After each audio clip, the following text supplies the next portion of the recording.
Hi, Llama Time here. Here to review Mass Effect 2. Oh, here on my Tuesday. Um, Mass Effect 2 is a great game to start off. I love this game. I didn't play it that long ago, but it's already one of my favorite games ever. Or that's how good it is. I was not a huge fan of the first game. It was good. I mean, in a way, it was good. Had the story down, had the universe down, had the characters down and stuff, and I love the dialogue choices and stuff. But the gameplay is what killed it for me. It played like a bad Gears clone, like bad Gears of War clone. It just the cover system wasn't great. The shooting mechanics weren't great.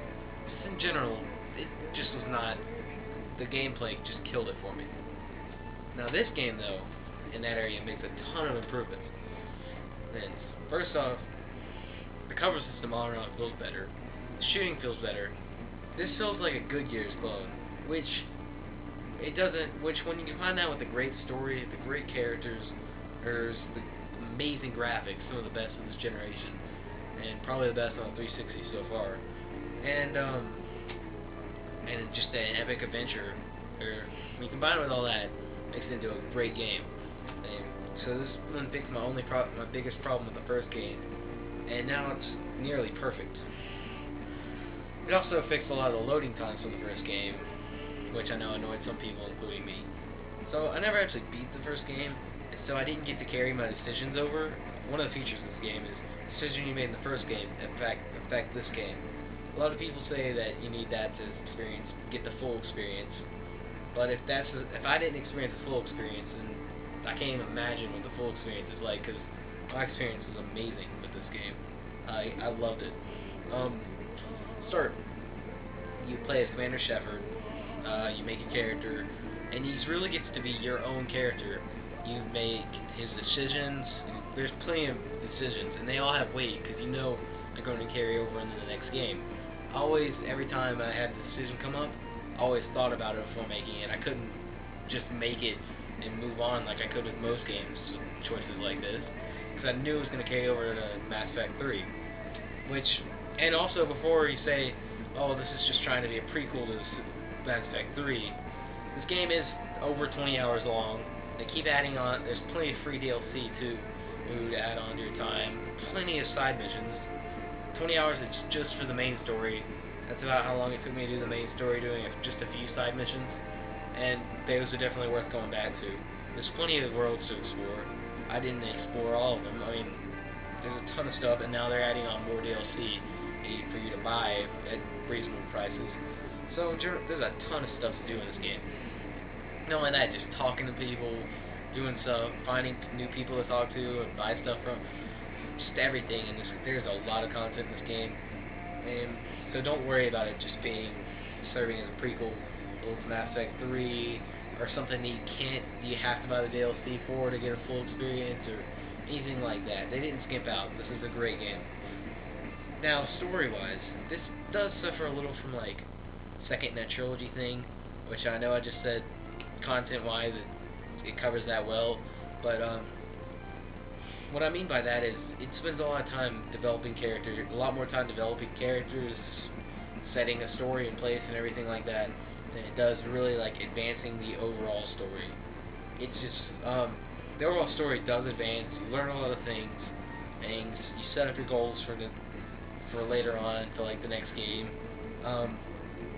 But a bulk of your stuff is doing missions to collect your crew and loyalty missions to make them loyal to you, to help them. And some of these loyalty missions are really great. Like this may not sound fun, but these are probably the best part of the game. Some of them are truly great. I really love some of the missions. And some of them were just so much fun. And so story-wise, like I said, overall, a lot of stuff may not happen, but some of those character missions are so great, you really won't care. And I suggest doing every loyalty mission if you do play this. Most of them are optional, but they're fun. You will not get the full experience out of this game if you don't do that. So this game, so story-wise, characters and stuff are all great.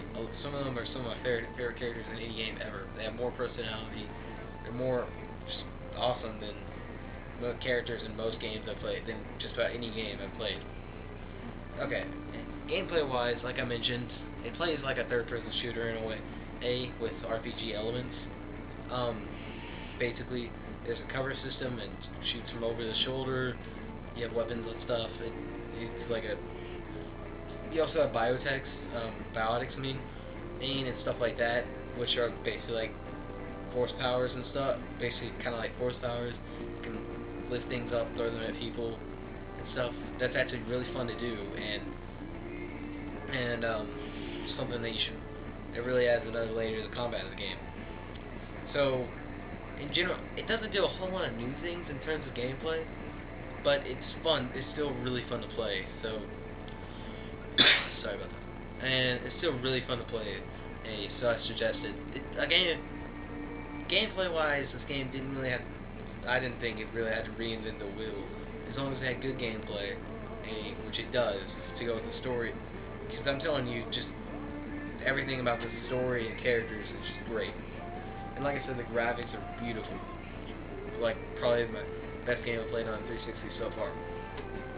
So, overall, this is a great game. Even if you haven't played the first game, I suggest at least knowing the story to the first game before playing this.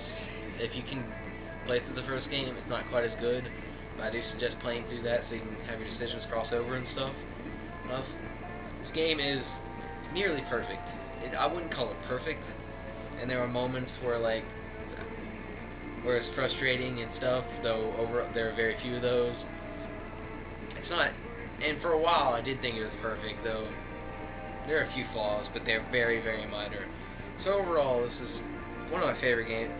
This maybe my third favorite game of this generation. Haven't really decided yet, and one of my favorite games of all time already. So go buy this game. You get plenty of playtime out of it. It's worth your money.